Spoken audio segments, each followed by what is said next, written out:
ఓం సాయిరామ్. సమర్థ సద్గురు సాయినాథ్ మహారాజ్కి జై. సాయి భక్తులందరికీ నమస్కారం అండి. మన బాబా గారి దయ వల్ల మనందరం బాగుండాలి, సంతోషంగా ఉండాలి అని చెప్పి మనస్ఫూర్తిగా కోరుకుంటూ ఈ రోజుటి వీడియో స్టార్ట్ చేస్తున్నాను ఫ్రెండ్స్.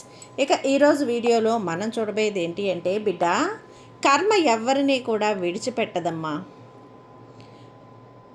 సంవత్సరం క్రితం నువ్వు చేసిన పాపం నీ పేగు బంధానికి శాపంగా మారబోతోంది. అదేంటో తెలుసుకోవాలి, లేకపోతే పెను ప్రమాదమట.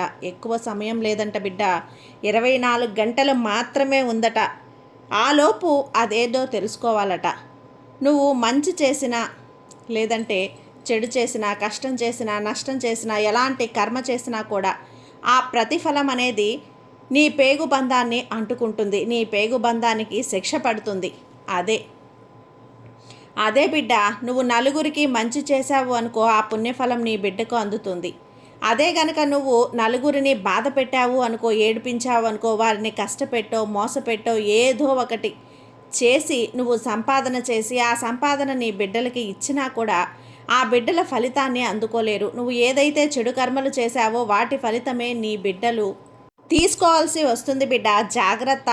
నువ్వు ఏం చేసినా, ఏం మాట్లాడినా, ఎటువైపు వెళ్ళినా అదంతా కూడా నీ బిడ్డలకే తగులుతుందమ్మా. జాగ్రత్త అంటూ బాబాగారు ఈరోజు మన కోసం తీసుకొచ్చినటువంటి ఈ సందేశాన్ని వినే ముందుగా మన ఛానల్ని ఫస్ట్ టైం చూస్తున్నట్లయితే ప్లీజ్ సబ్స్క్రైబ్ చేసుకోండి ఫ్రెండ్స్. వీడియో నచ్చితే కనుక లైక్ చేసి సపోర్ట్ చేయండి. ఇక వీడియోలోకి వెళ్ళబోయే ముందుగా ఒక్కసారి, ఎక్కడెక్కడో మీరు జ్యోతిష్యం చెప్పించుకొని తృప్తి చెందకుండా, మనశ్శాంతి అనేది లేకుండా, మీ సమస్య అనేది ప్రాబ్లంకి ఆ సొల్యూషన్ అనేది దొరక్క మీరు అసంతృప్తిగా బాధపడుతూ ఉన్నట్లయితే ఒక్కసారి మనకు బాగా తెలిసినటువంటి గురువుగారు శ్రీ షిరిడి సాయిబాబా ఆశీస్సులతో జ్యోతిష్యం చెప్తున్నారు గురూజీ సుబ్రహ్మణ్యం రాజు గారు.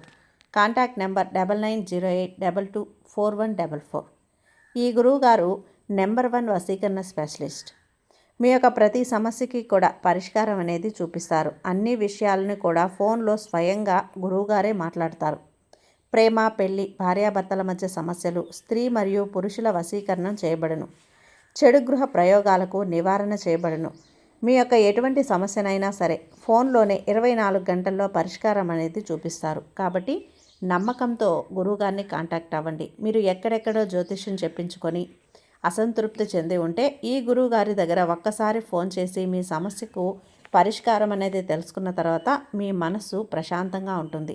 కాబట్టి నమ్మకంతో కాల్ చేయండి గురువుగారికి. సుబ్రహ్మణ్యం రాజు గారు, నెంబర్ 1 వశీకరణ స్పెషలిస్ట్. Contact number 9908224144. ఇక వీడియోలోకి వచ్చేస్తే, బిడ్డ, నువ్వు ఏది చేసినా, ఏం మాట్లాడినా, ఎటువైపు వెళ్ళినా సరే అదంతా కూడా ఎటు అడుగు వేసినా ఆలోచించి, ఎందుకంటే నీ వెనక నీ బిడ్డలున్నారు. నీ కర్మలన్నీ కూడా అందుకోవటానికి, నీ పుణ్య ఫలితాలను అందుకోవటానికి వారసత్వంగా నీ బిడ్డలు ఉన్నారమ్మా. నువ్వు ఏమి ఇవ్వాలనుకున్నా సరే, తండ్రి ఆస్తులైనా, ఐశ్వర్యాలైనా, సుఖాలైనా, పుణ్యాలైనా, పాపాలైనా, లేకపోతే నువ్వు చేసినటువంటి పాప కర్మలు ఇవ్వబోతున్నా సరే, నువ్వు ఇదంతా చేసేది, ఎంత సంపాదించేది కూడా నీ బిడ్డల కోసమే కదా. మరి అలాంటి గనుక నువ్వు చేస్తే నీ పుణ్యఫలాలను ఇవ్వాలని కానీ పాపకర్మలను మూటగట్టి వారికి ఇస్తే జీవితంలో నీ కళ్ళ ముందు వారి బాధలు పడుతూ ఉంటే నువ్వు చూడగలవా బిడ్డ? ఇవన్నీ కూడా నువ్వు తెలుసుకోవాలి. నువ్వు చేస్తున్నటువంటి తప్పులేంటి, నీ బిడ్డలకు అంటుకోబోతున్న కర్మలేంటి, నువ్వు వాటిని ఎలా దాటాలి, నీ బిడ్డల్ని ఎలా నువ్వు క్షేమంగా బయటకు తీసుకురావాలి అని చెప్పి నువ్వు వినాలి అనుకుంటే, తెలుసుకోవాలి అనుకుంటే, ఈరోజు నీ సాయి చెప్తున్న ప్రతి మాటను కూడా జాగ్రత్తగా వినితీరు బిడ్డ. ఈరోజు అద్భుతమైనటువంటి ఈ సందేశంతో నీ ముందుకు వచ్చాను. అదేంటో నువ్వు ఖచ్చితంగా తెలుసుకొని తీరాల్సిందేనమ్మా. నీ కర్మలన్నింటినీ వారసత్వంగా తీసుకోవాల్సి వస్తుంది నీ బిడ్డలు. అందుకే నువ్వు ఏం చేసినా, ఏం మాట్లాడినా ప్రతి అడుగు ఆచితూచి వెయ్యి. ఎందుకంటే వెనక నీ బిడ్డలు సిద్ధంగా ఉన్నారు. నీవు ఏదైనా ఇస్తే సుఖాలను, సంతోషాలను, ఆస్తిని, ఐశ్వర్యాన్ని, పుణ్య ఫలితాలని ఇవ్వాలి. కానీ పాపకర్మలని, కన్నీళ్ళని, బాధల్ని, అగచాట్లని వాళ్ళకి ఇవ్వటం ఏంటి? అందుకే మనం ఎలాంటి అడుగు వేసినా, ఎలాంటి మాట మాట్లాడినా, ఏం పని చేయాలనుకున్నా ఒక్క నిమిషం ఆలోచించాలి. ఎందుకంటే మన బిడ్డలు మన వెనక క్యూలో ఉన్నారు, మన వారసత్వాన్ని అందుకోవటానికి. మనం ఇస్తే ఏదైనా వారసత్వంగా ఇవ్వాలంటే బిడ్డలకు ఆస్తిపాస్తులు ఇవ్వాలి, సుఖ సంతోషాలు ఇవ్వాలి. అంతేకాని పాపకర్మలను ఇవ్వటం ఏంటి? అందుకే కదా బాబాగారు ఇలా అంటున్నారు.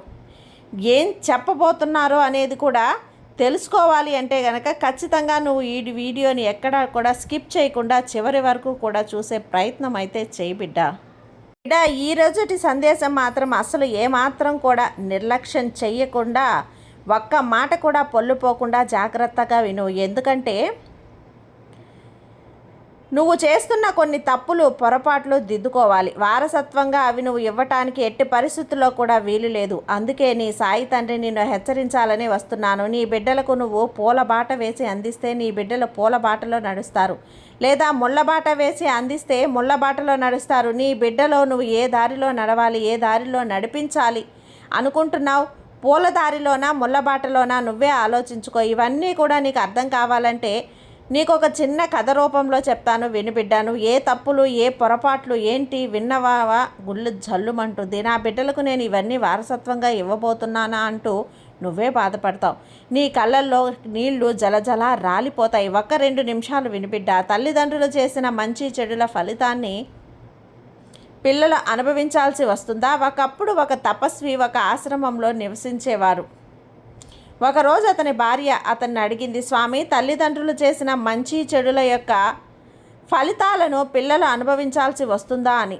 ఖచ్చితంగా. అప్పుడు చెప్తాడు ఆ మహాత్ముడు, దేవి, నేను నీకు ఒక కథను చెబుతాను. దీని తర్వాత నీకు అర్థమవుతుంది తల్లిదండ్రులు పనుల ఫలితంగా పిల్లల పరిస్థితిని ఏ విధంగా మారబోతుంది అని. అప్పుడు ఆ మహాత్ముడు కథను చెప్పడం ప్రారంభించాడు. ఓ దేవి, ఇది నిజంగా జరిగినటువంటి ఒక కథ. ఒక ఊరిలో ఒక నిరుపేద వ్యక్తి ఉండేవాడు. అతడు చాలా చాలా పేదవాడు. రోజంతా కష్టపడి పనిచేసి తన కుటుంబాన్ని పోషించుకునేవాడు. అతడు తనకు వచ్చినటువంటి సంపాదనతో కొంత డబ్బుని ప్రతిరోజు దానం చేసేవాడు. మిగతా డబ్బుతో తన కుటుంబాన్ని పోషించేవాడు. ఈ విధంగా కొంతకాలం గడిచిన తర్వాత అతడు ఇంట్లో ఒక అబ్బాయి పుట్టాడు. ఇప్పుడు ఆ కుటుంబంలో 3 సభ్యులు, భార్య, భర్త, కుమారుడు. కానీ కాలక్రమేణా ధరలు పెరగడంతో కుటుంబ పోషణ కష్టమైపోయింది. ఒకరోజు అతని కుమారుడు తన తండ్రిని ఇలా అడిగాడు, నాన్న, నీకొచ్చే సంపాదనలో మీరు ఎందుకు దానం చేస్తారు? మనం ఎంతో కష్టంతో జీవిస్తున్నాం కదా, అలాంటిది మీరు దానం ఎందుకు చేస్తున్నారు అని అడిగాడు. అప్పుడు ఆ తండ్రి ఆ బిడ్డను చూస్తూ మౌనంగా ఉండిపోయాడు. అప్పుడు ఆ తల్లి చెప్పింది, నాన్న, అలాంటిది ఏమీ లేదు నాన్న. మీ నాన్నగారు రోజు కూడా సంపాదించిన దాంట్లో కాస్త దానం చేస్తాడు. అది నీ కోసమే, ఇతరుల కోసం కాదు అని చెప్పింది. కానీ ఆ అబ్బాయి చిన్నవాడైనా ఆ కారణంగా అసలు దీని అర్థం ఏంటో తెలుసుకోలేకపోయాడు. ఆ పెద్ద మనిషి కుమారుడు పెద్దగా నెమ్మదిగా పెరుగుతూ ఉన్నాడు. ఇప్పుడు అతనికి 16 సంవత్సరాలు వచ్చాయి. సాయంత్రం పేదవాడు పనిని ముగించుకొని ఇంటికి వెళ్తుండగా ఒక గేదె తారసపడుతుంది.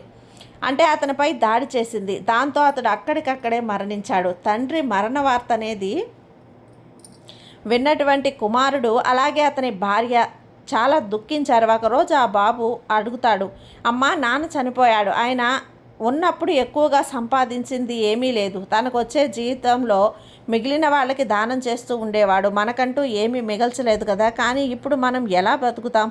మన కడుపు ఎలా నిండుతుంది అని అప్పుడు అడిగాడు. ఆ తల్లి కొడుకుని చూస్తూ చెప్పింది, పేదరికంలో ఉన్న ఇంట్లో వారికి ఎవరూ కూడా సహాయం చేయటానికి ముందుకు రారు, కేవలం ఆ భగవంతుడు తప్ప ఉండరు అని చెప్పింది. దాంతో ఆ కుమారుడు చెప్పాడు, అమ్మ, అలా అనుకోవద్దు. నేను ఇప్పుడే యమధర్మరాజు వద్దకు వెళ్తాను. అక్కడికి వెళ్ళి మన పేదరికం చూసిన ఆయన మన తండ్రిని మనకు అప్పగించమని నేను వేడుకుంటాను అని చెప్పాడు.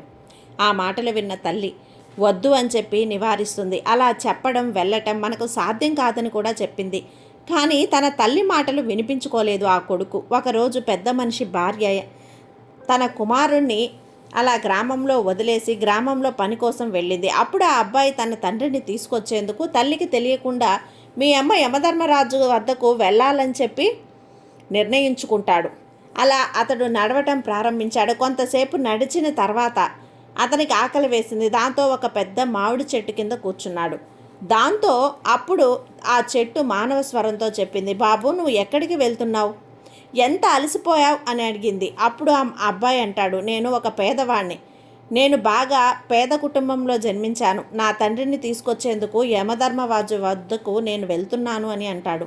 అప్పుడు అదంతా విని ఆ చెట్టు చెప్పింది, బాబు, నేను ఇక్కడ ఎన్నాళ్ళుగానో నిలబడి ఉన్నాను, కానీ నా ఒక్క ఆకు కూడా నేలపై పడటం లేదు. నా కొమ్మలు ఎండిపోయి ఎప్పుడు నా గత జన్మ పాపమేంటో యమధర్మరాజుని అడిగిరా. ఇంకా ఎన్నాళ్ళు నేను ఈ విధంగా ఉండాల్సి వస్తుందో అని చెప్పి అడుగు. అప్పుడు ఆ అబ్బాయి చెప్తాడు, సరే అయితే నేను వెళ్ళి ఖచ్చితంగా నేను యమధర్మరాజు దగ్గరికి వెళ్ళి ఆ విషయం పైన నేను అడుగుతాను అని చెప్తాడు. ఆ తర్వాత ఆ అబ్బాయి అలా చెప్పి ముందుకు నడవడం ప్రారంభించాడు. కొంత దూరం వెళ్ళిన తర్వాత ఒక పెద్ద పాము దారిలో అతడికి కనిపించింది. ఆ పామును చూసి భయంతో వణికిపోతాడు అతడు. పారిపోతూ ఉండగా ఆ పాము మానవ స్వరంతో చెప్పింది, బాబు భయపడకు, నువ్వు ఎవరు, ఎక్కడికి వెళ్తున్నావు అని అడిగింది. అప్పుడు ఆ అబ్బాయి తన చేతులు జోడించి, ఓ నాగరాజా, నేను ఒక పేదవాడి కుమారుణ్ణి. నా తండ్రిని తీసుకొచ్చేందుకు యమధర్మరాజు వద్దకు నేను వెళ్తున్నాను అని చెప్పాడు. అది విని అప్పుడు ఆ పాము చెప్పింది, బాబు యమధర్మరాజు వద్దకు వెళ్ళినప్పుడు నా కోసంగా ఒక ప్రశ్న అడుగుతావా? నేను చాలా ఏళ్లుగా ఇక్కడే ఉన్నాను, కానీ కదలలేకపోతున్నాను. నా శరీరంలో ప్రాణం ఉన్నా కూడా నేను కదలలేను. నా గత జన్మ పాపమేంటో నీవు దయచేసి ఆ యమధర్మరాజుని అడిగి తెలుసుకుంటావా అని అన్నది. అప్పుడు ఆ అబ్బాయి, సరే నేను నీ ప్రశ్నకు తప్పకుండా యమధర్మరాజు గారిని అడుగుతాను అని చెప్పి అంటాడు. అలా చెప్పి అబ్బాయి ముందుకు సాగాడు. అలా వెళ్తూ వెళ్తూ దారి మార్గంలో ఒక రైతుని కలిశాడు. రైతు అడుగుతాడు, బాబు నువ్వు ఎక్కడికి వెళ్తున్నావు? చాలా మృదువుగా సున్నితంగా అడుగుతాడు. కనిపిస్తున్నావే, ఇంత ఎండలో ఎక్కడికి నాయనా నువ్వు వెళ్తున్నావు అని అడిగాడు. అప్పుడు ఆ బాబు అంటాడు, నేను ఒక పేద రైతు కుమారుణ్ణి. నా తండ్రిని నేను తిరిగి తీసుకువచ్చేందుకు యమధర్మరాజు గారి వద్దకు వెళ్తున్నాను అంటాడు. అప్పుడు ఆ రైతు అంటాడు, బాబు నువ్వు యమధర్మరాజు వద్దకు వెళ్తున్నావు కదా, అప్పుడు యమధర్మరాజు వద్దన కలిసినప్పుడు నా కోసంగా ఒక ప్రశ్న అడుగుతావా? నేను ఇక్కడ ఎంతో కాలంగా బావిని తవ్వుతున్నాను ప్రయాణికుల కోసం దాహం తీర్చుకోవటానికి, కానీ ఇప్పటి వరకు కూడా ఇందులో మంచినీళ్లు రావటం లేదు. ఇంత లోతుగా ఎందుకు లోడాను? నా మునుపటి జన్మలో నేను చేసిన పాపమేంటో నాకు తెలియదు, అందుకే నీళ్లు రావటం లేదు.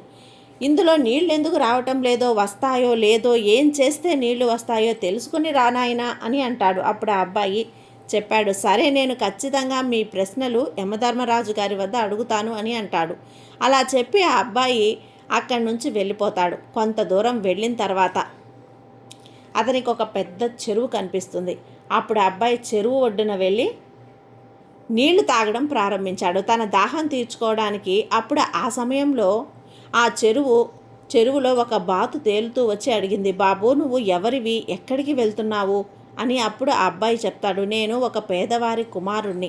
నా తండ్రిని తీసుకువెళ్ళడానికి నేను యమధర్మరాజు గారి వద్దకు వెళ్తున్నాను అని అంటుంది. అప్పుడు ఆ బాతు ఆ అబ్బాయితో మాట్లాడుతూ, బాబు నా ప్రశ్నగా ఒకటి యమధర్మరాజు గారిని అడుగుతావా? నేను చాలా కాలంగా ఈ చెరువులో తిరుగుతూ ఉన్నాను, కానీ ఎన్నో ఏళ్ళు గడిచిపోయాయి, కానీ నేను ఎప్పటి నుంచో చెరువులోనే ఉంటున్నాను. నా మునుపటి జన్మలో నేనేం పాపం చేశానో దీనివల్ల నేను ఈ జన్మలో ఈ చెరువులోనే ఉంటూ ఉన్నాను. దీనికి కారణం గల ఏమై ఉంటుందో యమధర్మరాజు గారిని అడిగి తెలుసుకొని వస్తావా అని అడిగింది. అప్పుడు ఆ అబ్బాయి, సరే నేను నీ ప్రశ్న ఖచ్చితంగా యమధర్మరాజు గారి వద్దకు తీసుకువెళ్ళి అడుగుతాను అని చెప్పి ఆ అబ్బాయి ముందుకు నడవసాగాడు. కొంత దూరం వెళ్ళిన తర్వాత చెరువుకి మరొక వైపుకు చేరుకున్నాడు. అప్పుడు అక్కడ ఒక పాము, చనిపోయినటువంటి ఒక కొంగ నేలపై పడి ఉంది. అప్పుడు ఆ అబ్బాయి ఆ కొంగను దాటి ముందుకు వెళ్ళిపోతాడు. అప్పుడు ఆ చనిపోయినటువంటి కొంగ మానవ స్వరంతో మాట్లాడుతూ, నువ్వు ఎవరివి, ఎక్కడికి వెళ్తున్నావు బాబు అని అడుగుతుంది. అప్పుడు ఆ అబ్బాయి, నేను ఒక పేదవారి కుమారుణ్ణి. నా తండ్రిని నేను తిరిగి తీసుకొచ్చేందుకు యమధర్మరాజు వద్దకు వెళ్తున్నాను అని అంటాడు. అప్పుడు ఆ కొంగ ఇలా చెప్తుంది, బాబు యమధర్మరాజు గారి వద్దకు వెళ్తున్నాను అన్నావు కదా, నా ప్రశ్న ఒకటి ఉంది, అడుగుతావా? నేను ఈ చెరువులో చాలా కాలంగా కూడా చనిపోయి పడి ఉన్నాను. అప్పుడప్పుడు నీటి అలలు వస్తున్నా శరీరం చెరువులోకి వెళ్ళటం లేదు. మరి ఎలా బయటకు వచ్చి ఒడ్డున పడుతోంది? ఎన్నాళ్ళకైనా ఇలానే జరుగుతూ ఉంది. నేను ఇన్నాళ్ళు కూడా ఎలా ఉండాలి, ఎక్కడ అని నాకు బాధగా ఉంది అంటూ, నేను ఏం పాపం చేశానో తెలియదు నాయన, అందుకే నాకు ఈ శిక్ష పడింది. దీనికి నేను అసలు కారణం ఏంటో తెలుసుకోవాలి అనుకుంటున్నాను. ఒకసారి యమధర్మరాజు గారి దగ్గరికి వెళ్ళినప్పుడు నా ప్రశ్నగా దీనికి సమాధానం నాకు అడిగి తీసుకొస్తావా అని అంటుంది. సరే నేను ఖచ్చితంగా మీ వద్దకు ఆ సమాధానం అనేది యమధర్మరాజు గారిని అడిగి తీసుకొస్తాను అని చెప్పి ఆ అబ్బాయి అలా నడుస్తూ యమధర్మరాజు గారికి యమపూరికి చేరుకుంటాడు. యమధర్మరాజు గారి దగ్గరికి వెళ్ళి నమస్కరించి చేతులు జోడించి ఇలా అంటాడు, ఓ యమధర్మరాజా, నా తండ్రి ఎక్కడా? ఇక్కడ వచ్చిన సంపాదనలో ఎక్కడున్నాడు నా తండ్రి? కాస్త దానం చేస్తూ ఉండేవాడు. మేము కాస్త డబ్బులతోనే జీవితాన్ని మేము అలా గడిపేస్తూ వచ్చాం. కానీ ఇప్పుడు మా తండ్రి కూడా నాకు లేడు. నేను నా తల్లి ఆకలితో అలమటిస్తున్నాం. దయచేసి నా తండ్రిని త్వరగా ఇంటికి పంపించండి అని అడిగాడు.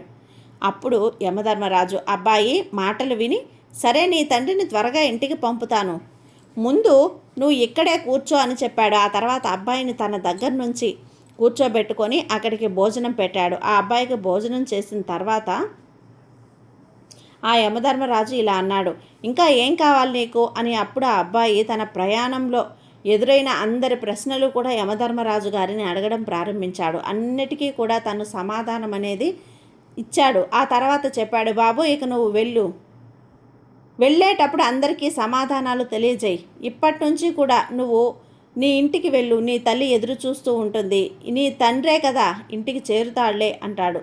దాంతో ఆ అబ్బాయి యమధర్మరాజుకు నమస్కరించి తిరిగి తన ఇంటికి నడవసాగాడు. మార్గ మధ్యలో మొదటిగా అతడికి చెరువు ఒడ్డున పడిపోయిన కొంగను చూశాడు. అప్పుడు ఆ చనిపోయినటువంటి కొంగ ఆ అబ్బాయిని చూసి ఇలా అన్నది, బాబు యమధర్మరాజు గారిని నా ప్రశ్న అడిగావా అని అన్నాడు అబ్బాయి.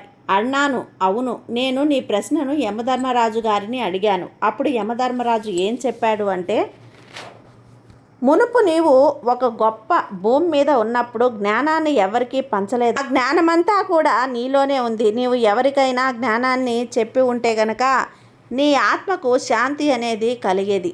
కానీ అప్పుడు నువ్వు చనిపోయిన కొంగ అంటుంది, బాబు ఇప్పుడు నా పరిస్థితి ఏంటి? నేను ఇలానే ఉండాలా? నా దగ్గర జ్ఞానం నేర్చుకోవడానికి ఎవరూ రారు ఇప్పుడు, కాబట్టి నువ్వు నా జ్ఞానాన్ని తీసుకో అని అన్నది. దాంతో ఆ బాబు సరే అని చెప్పి ఒప్పుకున్నాడు. ఆ జ్ఞానం ఇచ్చిన వెంటనే ఆ కొంగ ఆత్మకు మోక్షం లభించింది. ఆ తర్వాత ఆ అబ్బాయి ముందుకు వెళ్ళాడు. కొంత దూరం వెళ్ళిన తర్వాత ఒక బాతుని కలుసుకున్నాడు.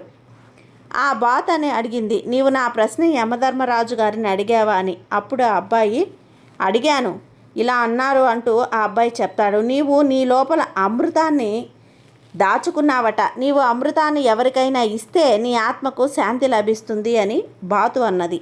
ఇప్పుడు ఆ అమృతాన్ని ఎవరు తీసుకుంటారు? నీవే నా అమృతాన్ని తీసుకో అని చెప్పి అప్పుడు ఆ బాతు తన దగ్గర ఉన్న అమృతాన్ని ఆ అబ్బాయికి ఇచ్చేస్తుంది. ఇక అమృతాన్ని అబ్బాయికి ఇచ్చిన వెంటనే ఆ బాతు ఆత్మకు మోక్షం కలిగింది. ఇక అలాగే అబ్బాయి ముందుకు వెళ్ళాడు. మార్గ మధ్యలో అతని రైతుని కలుసుకున్నాడు. అతను ఆ దారి గుండా కూడా వెళ్ళే ప్రయాణికుల కోసం బావి తవ్వుతూ ఉన్నాడు. ఆ రైతు అబ్బాయిని చూసి ఎంతో ప్రేమతో అడిగాడు, బాబు నీవు యమధర్మరాజుని నా ప్రశ్న అడిగావా? అయితే ఇప్పుడు ఆ అబ్బాయి అవును అడిగాను అన్నాడు. మీ ఇంట్లో ఒక కన్య ఉంది. నీవు ఆ అమ్మాయికి వివాహం వయసు వచ్చినా కూడా నీవు ఆమెకు వివాహం చెయ్యకుండా ఈ బావిలో నీరు రావు. ముందు ఆ అమ్మాయికి నువ్వు వివాహం చెయ్యి. నీ ఇంటికి వెళ్ళి భగవంతుడు నీకు ఇచ్చిన బాధ్యతను పూర్తి చేస్తే నీ కూతురికి వివాహం చేసిన తర్వాత అప్పుడు ఈ బావిని తవ్వడం పూర్తవుతుంది. అప్పుడు ఈ బావిలో నీళ్ళు అనేటివి పడతాయి అని చెప్పాడు. దాంతో ఆ రైతు అన్నాడు, నాకు నా కూతురికి పెళ్లి చేసేందుకు వరుడు ఇప్పటికిప్పుడు ఎక్కడ దొరుకుతాడు అన్నాడు. అప్పుడు ఆ అబ్బాయిని అడుగుతాడు, నువ్వు చాలా మంచివాడిగా అందంగా ఉన్నావే, నీవే నా కూతుర్ని పెళ్లి చేసుకో అంటాడు. దాంతో ఆ అబ్బాయి ఒప్పుకుంటాడు. తర్వాత ఆ రైతు చాలా సంతోషంగా తన కూతుర్నిచ్చి వివాహం చేసి సంపదనిచ్చి ఆ అబ్బాయికి కట్టబెడతాడు. ఇంకా మార్గం మధ్యలో నాగుపాము తన భార్యతో సహా వెళ్తూ ఉంటాడు. కనిపించింది కదా, ఆ పాము అడిగింది, బాబు నీవు నా ప్రశ్నకు యమధర్మరాజు గారిని అడిగావా అని. అప్పుడు ఆ అబ్బాయి అంటాడు, నేను అడిగాను, నీ దగ్గర నాగమణి ఉందట, నీవు దానిని ఎవరికైనా ఇవ్వటం లేదట. ఎవరికైనా దానం చేయటం వలన ఆ నాగమణిని ఎవరికైనా దానం చేస్తే నీకు ఆ శాపం అనేది తొలగి నువ్వు ముందుకు కదులుతావు అని అంటాడు. అప్పుడు ఆ నాగమణిని ఎవరికి ఇవ్వాలి, దానం నువ్వే తీసుకో అని చెప్పి అప్పుడు ఆ పాము అనేది ఆ నాగమణిని ఆ అబ్బాయికి ఇస్తుంది, ఆ నాగుపాము. ఇక ఆ తర్వాత ఆ నాగమణిని ఇచ్చిన వెంటనే పాముకి మోక్షం లభించింది. ఇక అబ్బాయి తన భార్యతో సహా ఆ నాగమణిని తీసుకొని ముందుకు వెళ్తాడు. మార్గం మధ్యలో అతడు ఒక పెద్ద మామిడి చెట్టు కింద దగ్గరికి వెళ్ళాడు కదా, ఒకప్పటి ఆయన అక్కడ విశ్రాంతి తీసుకుంటున్నాడు. ఆ చెట్టు దగ్గర నీవు అడిగిన ప్రశ్నలు యమధర్మరాజుని అడిగాను, దానికి సమాధానంగా ఏం చెప్పారు అంటే, నీవు గత జన్మలో ఒక గురువువి, కానీ విద్యార్థులకు సరైన విద్యను నేర్పించలేదట. చిన్న చిన్న పిల్లలతో పనులు కూడా చేయించుకున్నావు. అందుకే ఆ పిల్లలు నీకు శాపంగా ఇచ్చారు. అందువల్ల నీవు చెట్టుగా మారిపోయావు. నీవు నీ జ్ఞానాన్ని ఎవరికైనా సరే ఇచ్చినప్పుడే నీ ఆత్మకు మోక్షం పొందుతుంది అని అంటాడు. అదంతా కూడా విన్నటువంటి ఆ చెట్టు అన్నది, బాబు నాకిప్పుడు ఎవరు దొరుకుతారు, నువ్వే తీసుకో ఆ జ్ఞానాన్ని అంటూ అప్పుడు ఆ చెట్టు తన జ్ఞానాన్ని అంతా కూడా ఆ అబ్బాయికి ధారపోస్తుంది. తన చెట్టు మొత్తం జ్ఞానాన్ని. ఆ చెట్టు ఆ తర్వాత తన జ్ఞానాన్ని ఇచ్చిన వెంటనే అది మోక్షం పొందింది. ఆ తర్వాత అబ్బాయి తన భార్యతో సహా వీటన్నింటినీ కూడా తీసుకొని ఇంటికి చేరుకున్నాడు. అబ్బాయి ఇంటికి చేరుకోగానే ఆమె సంతోషిస్తుంది. తల్లిదండ్రి ఆమె మురిసిపోతుంది. బిడ్డ నువ్వు ఎక్కడికి వెళ్ళావు, నీతో పాటు ఎవరు ఈమె అని అడిగింది. అప్పుడు ఆ అబ్బాయి తన తల్లికి జరిగిందంతా కూడా చెప్తాడు. అప్పుడు అనుకోకుండా తన తండ్రి ఆత్మ అతడికి మెరుస్తూ కనిపించింది. ఆకాశంలో నాన్న నాన్న నాన్న అంటూ తన తండ్రిని చూడలేక ఆ అబ్బాయి ఎంతో పిలుస్తుంటాడు, అరుస్తుంటాడు.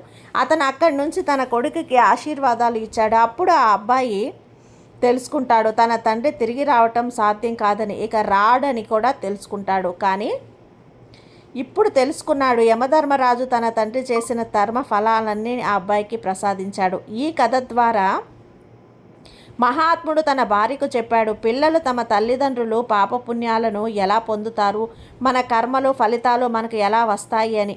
మన తల్లిదండ్రులు చేసినటువంటి సత్కర్మల వల్ల మనకు ఎలా మేలు జరుగుతుందో అలాగే మనం చేసే మంచి చెడుల కర్మలు మనకు కూడా అలానే కలుగుతాయి. ఇంతటితో ఈ విధంగా బాబా గారు అయితే మనకైతే ఈ విషయాన్ని అయితే తెలియజెప్పారండి. కాబట్టి బిడ్డ నువ్వు ఎవరికైతే ఆకలితో ఉన్న వాళ్ళకు అన్నం పెడతావో, దప్పికతో ఉన్న వాళ్ళకి దాహం తీరుస్తావో, నీ దగ్గర 100 రూపాయలుంటే 100 రూపాయలు దానం చేయమని కాదు, కానీ 100 రూపాయలలో ఒక్క 10 రూపాయలను నువ్వు దానం చేసినా కూడా నువ్వు కోట్ల దానం చేసినంత పుణ్యఫలం అనేది కలుగుతుంది.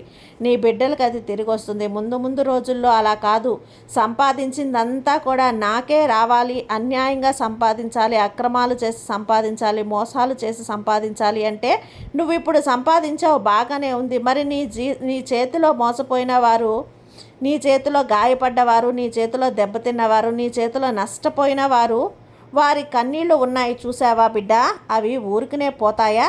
పోవు కదా. నీ తప్పుకి నీ బిడ్డల్ని బలి చేయాల్సి వస్తుంది. జాగ్రత్త.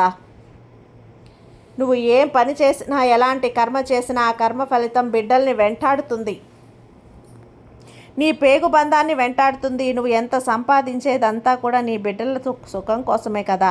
అలాంటిది ముందు రోజుల్లో నీ బిడ్డలు సుఖ సంతోషాలకే కరువైపోతారు.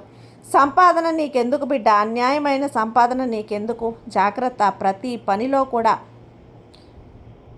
ప్రతి అడుగులోనూ ఆచితూచి ఆలోచించి చెయ్యి. అప్పుడే ఆ నీ పేగుబంధం ఎప్పుడూ కూడా సంతోషంగా ఆనందంగా ఉంటుందమ్మా.